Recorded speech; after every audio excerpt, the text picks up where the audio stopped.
সামাজিক কাজের মাধ্যমে এই সিটির জনগণের সাথে আমাদের একটা আস্থার সম্পর্ক, একটা বন্ধুত্বের সম্পর্ক, মানবিক সম্পর্ক গড়ে তোলার আমরা চেষ্টা করতেছি। প্রায় প্রতিদিন এই সিটির কোনো না কোনো ওয়ার্ডে আমাদের মেডিকেল ক্যাম্প হয়, ব্লাড গ্রুপিং হয়।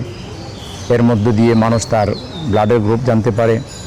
ব্লাড দেওয়ার ক্ষেত্রে এটা কাজে লাগে। আমাদের ব্লাড সার্ভিসও আছে, লাইফ সাইকেল বিডি নামে একটা স্বতন্ত্র সার্ভিসই আছে, যারা রক্তের প্রয়োজন হলে সেই প্রয়োজনগুলো মিট আপ করে। সরকারি কার্যক্রমের বাইরেও নাগরিকদের পক্ষ থেকে আমরা একটা ভালো সেবা মানুষকে দিতে পারবো এবং সমাজ উপকৃত হবে। সম্মানিত নগরবাসী, আমরা উত্তরা সেক্টর 6 কল্যাণ সমিতির যে পার্ক, এখানে সকালে যারা হাঁটেন সম্মানিত নাগরিকবৃন্দ, ভাই এবং বোনেরা, তাদের সাথে একটু সাক্ষাৎ করতে এসেছিলাম।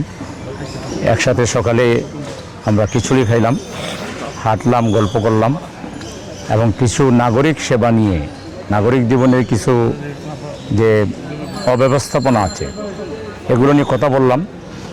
এবং আমাদের পক্ষ থেকে একটা সেবা আমরা গত 10 ইয়ার্স থেকে দিয়ে আসতেছি, সেই সেবা তাদের সামনে তুলে ধরলাম।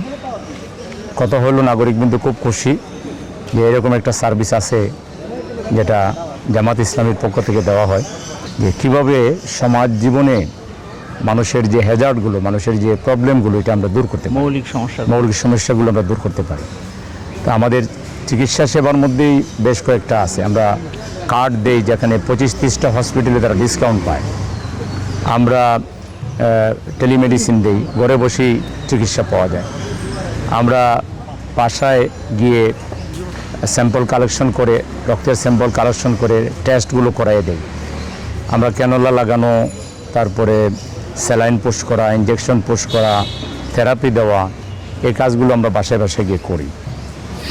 ফ্রি আমরা ঔষধ দেওয়ার চেষ্টা করি। তারপরে প্রায় প্রতিদিন এই সিটির কোনো না কোনো ওয়ার্ডে আমাদের মেডিকেল ক্যাম্প হয়, ব্লাড গ্রুপিং হয়। এর মধ্য দিয়ে মানুষ তার ব্লাডের গ্রুপ জানতে পারে। ব্লাড দেওয়ার ক্ষেত্রে এটা কাজে লাগে। আমাদের ব্লাড সার্ভিসও আছে, লাইফ সাইকেল বিডি নামে একটা স্বতন্ত্র সার্ভিসই আছে, যারা রক্তের প্রয়োজন হলে সেই প্রয়োজনগুলো মিট আপ করে। এভাবে আমরা বহুমুখী সামাজিক কাজের মাধ্যমে এই সিটির জনগণের সাথে আমাদের একটা আস্থার সম্পর্ক, একটা বন্ধুত্বের সম্পর্ক, মানবিক সম্পর্ক গড়ে তোলার আমরা চেষ্টা করতেছি। আমরা আশা করি আমাদের এই চেষ্টাগুলো আল্লাহ যদি কবুল করেন, বহু মানুষ উপকার পাবে। আর এটার দেখা দেখি সমাজের আরও যারা বিত্তশালী মানুষ আছে, তারাও যদি এইসব সামাজিক কাজে আগাই আসেন, তাইলে একটা সুন্দর নগরী গড়ে তোলার ক্ষেত্রে আমরা সরকারি কার্যক্রমের বাইরেও নাগরিকদের পক্ষ থেকে আমরা একটা ভালো সেবা মানুষকে দিতে পারবো এবং সমাজ উপকৃত হবে। আল্লাহ তাআলা কোরআনে বলেছেন, কুনতুম খায়রা উম্মাতিন উখরিজাত লিন্নাস, তোমরাই সর্বোত্তম জাতি, তোমাদেরকে আনা হয়েছে মানুষের কল্যাণের জন্য। সেই মানুষের কল্যাণটাই যেন আমরা করতে পারি। হাদিস আছে, পরের জন্য করলে কিছু নিজের জন্য করা হয়। আমরা যখন অন্যের জন্য করব, আল্লাহ আমাদের জন্য করবেন, আল্লাহর রহমত আমরা পাব। আসুন আমাদের এই প্রিয় নগরী যেখানে আমরা বসবাস করি, আমাদের ঢাকা, আমাদের নগরী, আমরা সবাই মিলে গড়ে তুলি। আল্লাহ আমাদের সবাইকে পরস্পর মিলেমিশে একটি সুন্দর সমাজ নির্মাণে, একটা সুন্দর নগরী তৈরি করার ক্ষেত্রে আমাদের সকলকে ভূমিকা পালন করার তৌফিক দান করুন। সিটির সর্বস্তরের নাগরিকবৃন্দকে আমার পক্ষ থেকে আন্তরিক সালাম এবং শুভেচ্ছা জানিয়ে আমার কথা শেষ করছি। আসসালামু আলাইকুম রহমতুল্লাহ।